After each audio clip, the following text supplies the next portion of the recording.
Define terrorism without saying the word legal. Men with weapons forcing people to obey them. Fear is policy, violence is leverage. Power concentrated, consequence negligible. Now ask the question plainly when the uniforms appear. Do you want armed gangs on your streets every year?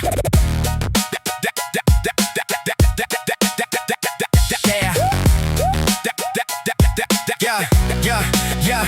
Let's define the concept, strip the euphemism. Violence for obedience, organized coercion. Kicking the door with rifles and commands. Intimidation operating under planned demands. Masked operators battering doors at dawn. Children screaming while the flashbangs spawn. 20,000 no-knock raids every year. Paramilitary theater running on fear. How many wrong doors shattered in the night? Nobody knows, they don't log it right. Statistical silence protecting the claim. When error gets buried to shelter the name. Do you want armed gangs on your streets tonight? Boots on the pavement, rifles in sight. Do you want armed gangs running the block? Kicking in doors in the middle of the clock? Do you want armed gangs claiming it's peace? Operating violence with tax, pay a lease. Ask it again until the illusion retreats. Do you want armed gangs on your streets? Drug war decades, a tactical theater. Billions evaporate, nothing gets cleaner.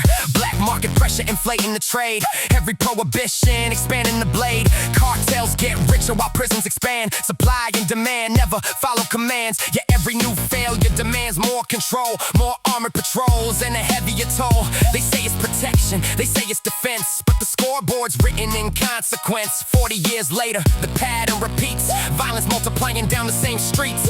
Do you want armed gangs on your streets tonight? Boots on the pavement, rifles in sight. Do you want armed gangs running the block? Kicking in doors in the middle of the clock? Do you want armed gangs claiming it's peace? Operating violence with tax, pay a lease. Ask it again until the illusion retreats. Do you want armed gangs on your streets? Fear is the currency driving the mission. Intimidation replacing permission. Compliance extracted through threat of the gun. Authority saying resistance is done. Middle of the night with a battering ram. Wrong address turning the innocent man into a suspect. In seconds of chaos, weapon discharge, and they call it a process. Then comes the hearing, the paperwork flood. Another life written as tactical mud. And consequences soften the sentence they meet. A reprimand letter, a slap on the sheet.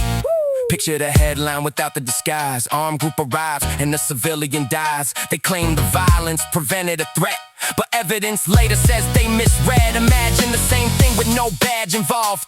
You know exactly what word gets called, but language mutates when uniforms act. Suddenly nuance replaces the fact. Fear plus violence, enforcing belief sounds like a definition everyone keeps. Yet when the badge is attached to the feet, the rhetoric suddenly changes the beat. Do you want armed gangs on your streets tonight? Boots on the pavement, rifles in sight. Do you want armed gangs running the block? Kicking in doors in the middle of the clock? Do you want armed gangs claiming it's peace? Operating violence with tax, pay a lease. Ask it again until the illusion retreats. Do you want armed gangs on your streets? Middle fingers rising when cameras appear, because recording power sharpens the fear. Stop interfering, they bark at the lens, but sunlight dissolves the mythology then. Footage circulating faster than lies. Every new clip, another disguise. Shattering slowly when people can't see what monopoly violence actually means. So keep asking questions, the slogans evade. Keep aiming the light at the armored parade, because every illusion eventually breaks when the public finally notices what it takes. Define terrorism in simple speech. Violence for obedience, ruling the streets. Now ask the question plain and complete. Do you want armed gangs on